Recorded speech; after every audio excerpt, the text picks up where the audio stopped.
Assalaamu calaykum. Dagaalweynihii koowaad ee dunida oo sidoo kale loo yaqaano dagaalkii lagu dhammayn lahaa dagaalada oo dhan waxa uu socday intii u dhaxaysay Julaay 1914 ilaa Noofembar 1918. Dhammaadkii dagaalkan waxaa geeriyooday 17 milyan oo nafood, intaas in ka badanna waa ku naafowday.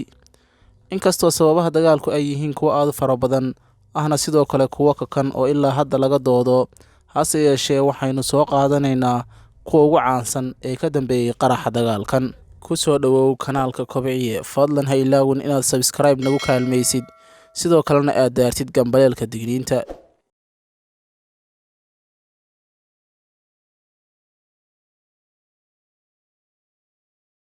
Dhammaadkii qarnigii 19aad ilaa horaantii kii 20aad waxaa heerkii ugu sarreeyay Yurub ka gaadhay isbaahaysiyo iyo taxaalufaysi difaaceed. Taxaalufaysiga noocan ah oo loo yaqaano mutual defense ayaa waajib kaga dhigaya labada dhinac ee gelaya in haddii midkood la weeraro kan kale uu soo gurman doono. Ka hor dagaalweynihii koowaad waxaa jiray heshiisyadan difaaceed ee soo socda: Ruushka iyo Serbiya, Jarmalka iyo Austria-Hungary, Faransiiska iyo Ruushka, Britain, Faransiiska iyo Belgium. Dhanka kalena waxaa heshiis mutual defense iyana ku jiray Japan iyo Britain. Silsiladan xiriirsan ee taxaalufaysiga ah ayaa keentay inuu qarxo dagaalweynihii koowaad kadib markii la shirqoolay lana dilay dhaxal sugihii boqortooyada Austria-Hungary.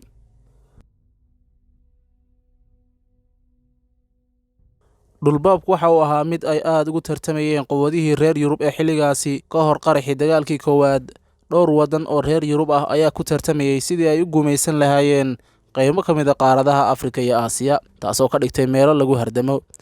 Hardankan iyo tartankan waxaa keenay baahida loo qabo kheyraadka dabiiciga ah ee ay leeyihiin waddamadani kadib kacaankii warshadaha ee ka dhacay qaaradda Yurub. Baratankan xawliga ah ee loogu jiray isballaarinta iyo samaysashada boqortooyooyin gumaysi ayaa keenay in dunidu ay u diyaargarowdo dagaalweyne lagu kala baxo.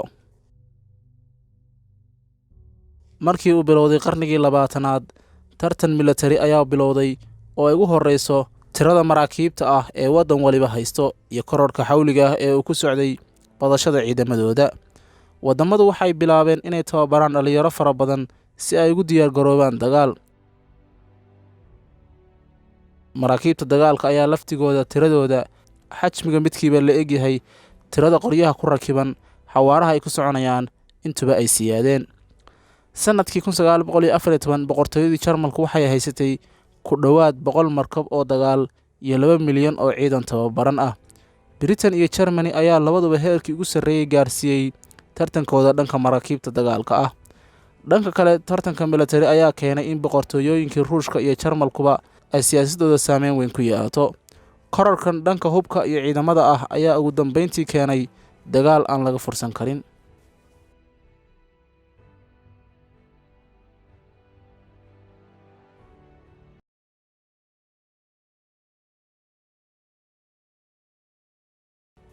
Mid ka mid a asbaabaha keenay dagaalkan waxa uu ahaa rabitaankii dadyooga Islaafiga ah ee ku noolaa Bosnia iyo Herzegovina in aanay ka sii mid ahaan karin boqortooyadii Austria-Hungary, iyagoona beddelkeeda rabay inay noqdaan qayb ka mid ah boqortooyadii Serbiya.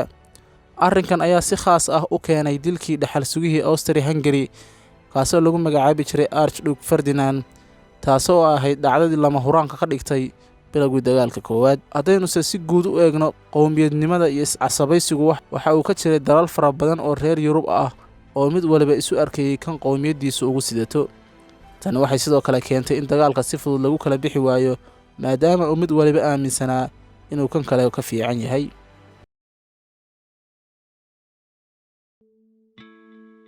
Sababta degdega ah ee keentay qaraxa dagaalweynihii koowaad, taasoo ka dhigtay sababihii kale ee aynu soo xusnay inay shaqeeyaan, waxay ahayd shirqoolkii dhaxal sugaha Austria-Hungary ee Archduke Franz Ferdinand, kaasoo la shirqoolay bishii Juun 1914.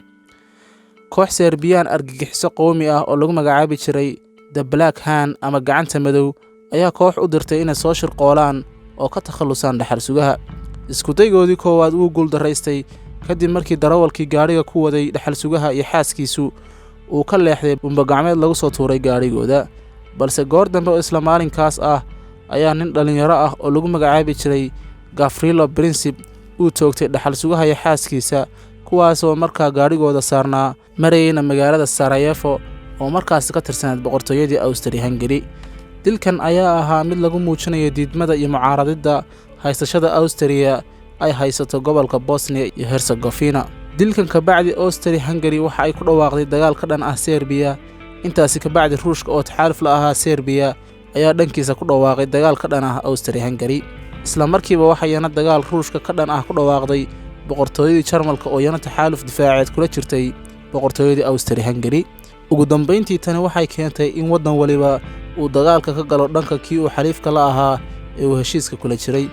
dagaalkan ayaana ahaa mid markii hore dhinac waliba u haystay mid ay si dhaqso leh guul ku gaari karaan, laakiin dagaalku ma noqon mid si fudud lagu kala adkaaday oo wuxuu sii socday 4 sano oo kale.